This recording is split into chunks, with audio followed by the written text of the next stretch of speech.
పొట్టి శ్రీరాములు గారు చేసిన త్యాగంతో అది కూడా మనం చూసినప్పుడు ఈయన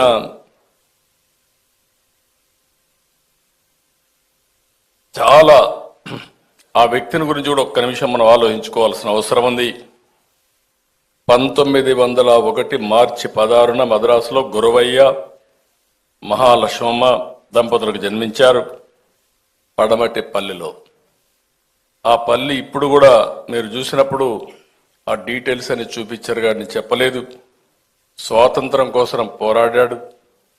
సామాజిక ఉద్యమంలో పోరాడి ఎవరైతే షెడ్యూల్ కులాలు ఉన్నారో ఆ రోజుట్లోనే వాళ్ళ హక్కుల కోసం పోరాడినటువంటి ఒక సామాజిక వాది, మానవతావాది పొట్టి శ్రీరాములు గారు అని చెప్పి కూడా నేను మీకు తెలియజేస్తున్నా.